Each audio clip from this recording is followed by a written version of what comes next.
Sir నమస్తే. నమస్కారం అండి. ఎలా ఉన్నారు sir? Good sir, good. So, గట్టిగా వస్తున్నట్టున్నాయి మన వాళ్ళ నుంచి కాల్స్. మా వాళ్ళైతే మాకు గూడా కాల్ చేస్తారు. సార్ ఎక్కడ? సార్ ఎక్కడ? మీరు ఒక్క వారం కనబడకపోతే మీరు సార్, అమెరికాకో ఎక్కడో సార్, వెళ్ళిపోతే సార్, మా సార్. ప్రాణం తీస్తున్నారు మీరు వచ్చేంత వరకు. Wonderful sir, God's wonderful. blessings. So, అంటే జనంలో మీ మీద అంత మంచి ట్రస్ట్ నమ్మకం. వచ్చింది. We are so happy. Sir. Sir ఏంటి సార్ ఎందుకు అంటే ఇంతకుముందు అంటే మనది ఎన్నోసార్లు మాట్లాడినాము. ఇంతకుముందు 50 ఏళ్ళు వస్తే వాడికి కొంచెం లైంగిక సామర్థ్యం తగ్గిందని ఏదో డాక్టర్ దగ్గరికి పోయారు. అవును. 20 ఏళ్ళు సార్, 16 ఏళ్ళు, 18 ఏళ్ళ పిల్లలు కూడా లైంగిక సామర్థ్యం తగ్గిపోయిందని డాక్టర్లకు వచ్చే పరిస్థితి ఏంటి సార్ ప్రాబ్లం?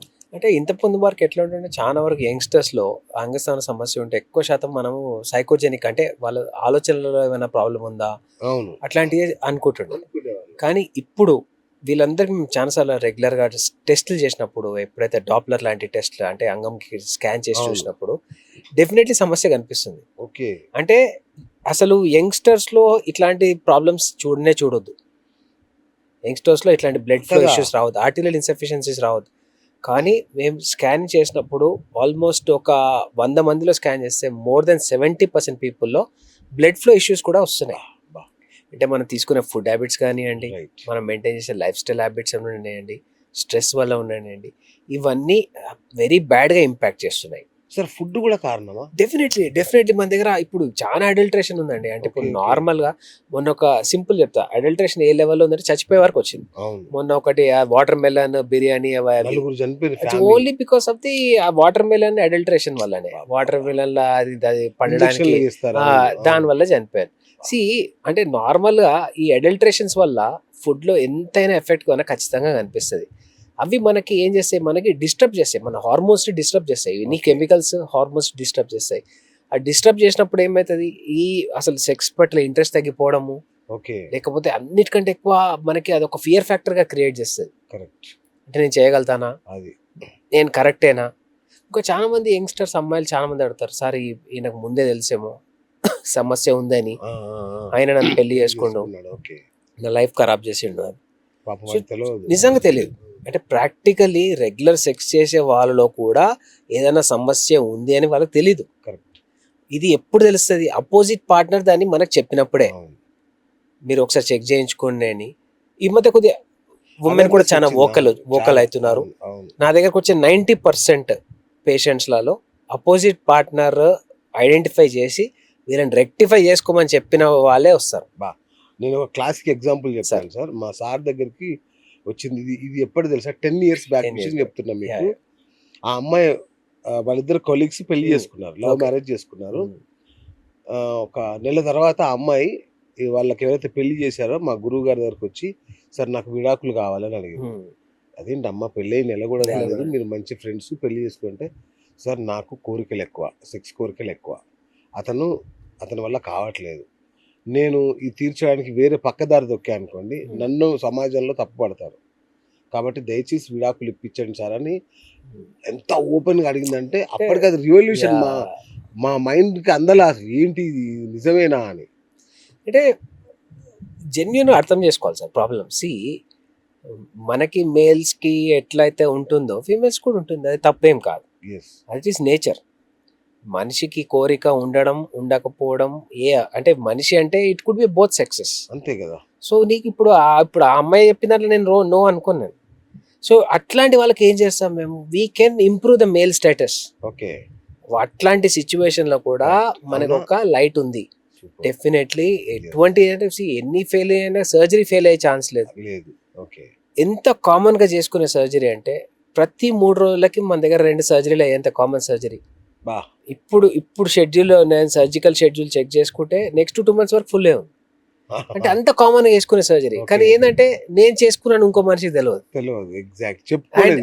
ఒక ఫ్రెండ్ కి సమస్యతో వాడి దగ్గరకు వచ్చినా గానీ వాడు ఎంకరేజ్ చేయడు. ఎందుకంటే వీడి చేస్తే వీడికి ఎట్లా తెలుసు, అంతే కదా, వీడిలో ఏమైనా సమస్య ఉందేమో. అంటే పబ్లిక్ ఓపెన్ అప్ అయ్యే టైం ఇది. బేసిక్లీ సమస్య ఎవరికైనా వస్తుంది. మీ తరఫున నేను ఒకటి అప్పీల్ చేయాలి సార్. చేతికి నొప్పిలేస్తే హాస్పిటల్కి వెళ్తాం, డెఫినెట్లీ. కాలుకి నొప్పిలేస్తే ఇది మనలోని అంగమే, దానికి ఏదైనా సమస్య రాకుండా ఉండదు. వయసుతో పాటు ఏదో ఈ మన లైఫ్ స్టైల్ వల్ల వస్తాయి. కాబట్టి నిర్భయంగా నిస్సిగ్గుగా చెప్పుకుంటేనే సమస్య తీరుతుంది సార్. సరే, ఇవాళ ఒక క్లాసిక్ ఎగ్జాంపుల్, ఒక పర్సన్ వచ్చింది, మనం ఫస్ట్ షో చేసినప్పుడు చూసినట్ట ఓ ఇవాళ అంటే జస్ట్ ఒక 2-3 days బ్యాక్ సార్ 4 months నుంచి అనుకుంటున్నా వద్దామని, కానీ ఎట్లా ఫేస్ చేయాలి, ఈ అది. క్వశ్చన్స్ని ఎట్లా అడగాలి, నన్ను గుర్తుపడతారు ఎవరైనా వేరే వాళ్ళు, exactly. Age of good VIP గుర్తుపడతారా, ఓకే. నేను రావాలా అని చాలా మందికి ఆ ఫియర్ ఫ్యాక్టర్ ఉంటుంది. Correct. Taking the first step is important. Yes. ఆ ఫస్ట్ స్టెప్ నాకు హెల్ప్ కావాలి, హెల్ప్ నేను తీసుకోవాలి అనే ధైర్యం చేస్తే డెఫినెట్లీ హెల్ప్ చేయొచ్చు. సార్ ఇప్పుడు చెప్పండి వీళ్ళకి, సార్ సెలబ్రిటీస్ కి, పెద్దవాళ్ళకి సభాముఖంగా చెప్పండి వాళ్ళకి మీ సీక్రెసీని, మీ ప్రైవసీని 100%. సి ఎప్పుడైనా నాకు ఎవ్వరు ఫోన్ చేసినా, ఇప్పుడు మీరు నాకు ఏమైనా కేసు పంపించినా కానీ మీరు చెప్తారు నాకు అవును ఆ టైమింగ్ అని. అంతే కదా. సో వీళ్ళకి నేను సపరేట్ స్లాట్స్ ఇస్తాను, కరెక్ట్. నార్మల్ స్లాట్స్ లో ఇవ్వను. We have separate slots. ఈ సూపర్ డూపర్ విఐపీస్ కి నాకు చాలా మంది వచ్చిన వాళ్ళందరికీ ఐ సీ లేట్ టైమ్స్, ఎవరు లేనప్పుడు, అంతే కదా. స్టాఫ్ మినిమల్ ఉన్నప్పుడే చూస్తాను, ఎందుకంటే వాళ్ళ ప్రైవసీ నేను రెస్పెక్ట్ చేస్తాను. కరెక్ట్. సరే ఇలా ఈ వీళ్ళకి సమస్య వస్తుంది, వీళ్ళకి సమస్య చెప్పలేం sir. Every one can have it. అంతే కదా. You can get it, I can get it, any one can get it.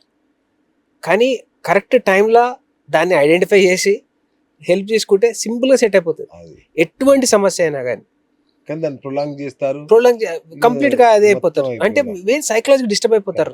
వాడు ఫ్రెండ్ చెప్తాడు, ఈ టాబ్లెట్ దొరుకుతుందంట, ఇక్కడ ఫార్మసీ దొరుకుతుంది, వేసుకోండి. అవును. వాడు వేసుకుంటాడు, పని చేయదు. బేసిక్లీ నేను ఆ టాబ్లెట్స్ తీసుకున్న వాళ్ళకి ఒకటి చెప్తా, ఫస్ట్ ఐడెంటిఫై చేసుకోండి మీ ప్రాబ్లం ఏందని. Correct. ఐడెంటిఫై చేసుకోకుండా మందులు వేసుకుంటే ఎన్ని రోజులు వేసుకుంటారు? ఎన్ని రోజులు వేసుకుంటాము. చాలా మంది ఎట్లయిపోతుంది సార్, వారం ఒకసారి సెక్స్ చేస్తాం, టాబ్లెట్ వేసుకుంటే నడుస్తుంది sir.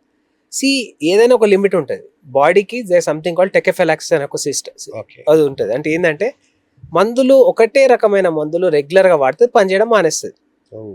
That is the reason diabetics లో కూడా మేము మందులు సంవత్సరానికి ఒకసారి మినిమం మందులు మారుస్తారు డాక్టర్ గారు, ఏ డాక్టర్ అయినా కానీ. ఎందుకు? The reason behind that is body tachyphylaxis లోకి వచ్చిందంటే ఆ మందు దానికి రెస్పాండ్ కాదు. ఓకే. వీళ్ళు ఒక 1 year వాడతారు, 1 year తర్వాత పనిచేయడం మానేస్తుంది. ఇప్పుడు మాకు కూడా ఏమైనా సూపర్ డూపర్ డ్రగ్స్ ఏం లేవు. అంతే కదా. అవే డ్రగ్స్ డోసేజ్ క్యాలిక్యులేటెడ్ ఉంటుంది. లెక్కలు ఉంటాయి. ఓకే. ఈ పర్సన్ కి ఇంత ఏజ్, ఇంత వెయిట్, ఇంత ఇది ఉంది, దాన్ని బట్టి క్యాలిక్యులేషన్స్ ఉంటాయి. ఓకే. పీనల్ డాప్లర్ లో మీ లెవెల్స్ ఎంత ఉన్నాయి, ఆ బ్లడ్ ఫ్లో లెవెల్స్ ఎంత ఉన్నాయి, దాన్ని బట్టి చూసుకుంటాం. వెరీ కామన్ గా ఇది తీసుకోవడం వల్ల వాళ్ళు ఒక రాంగ్ కాన్సెప్ట్ లోకి వెళ్ళిపోతారు. ఇది నాకు పని చేయదేమో, ఏ డాక్టర్ దగ్గర పోయినా ఇంతే, ఏ డాక్టర్ దగ్గర పోయినా అదే సిల్డనాఫిల్ రాస్తారు, అదే టెడల్ఫిల్ రాస్తారు. మన దగ్గర ఏం డిఫరెన్స్ అంటే అసలు ఈ సమస్య ఐడెంటిఫై చేయడం. దీనికి అడ్వాన్స్ ట్రీట్మెంట్స్ ఏమున్నాయి? మందులు ఎస్ అందరు ఇస్తారు, కానీ మేము అడ్వాన్స్ ట్రీట్మెంట్స్ ఇస్తాం. అంటే అసలు సమస్య ఏంది, చాలా అడ్వాన్స్ వచ్చింది. షాక్ వేవ్ థెరపీ అని వచ్చింది. డయాగ్నోసిస్ కూడా ఉంటది కదా. అన్నిటికన్నా ఇంపార్టెంట్ డయాగ్నోసిస్. అది మెయిన్.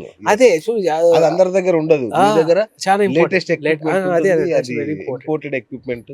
Very important. మనం అది కూడా ఒక ఎపిసోడ్ చేసాం మనం. అవునా?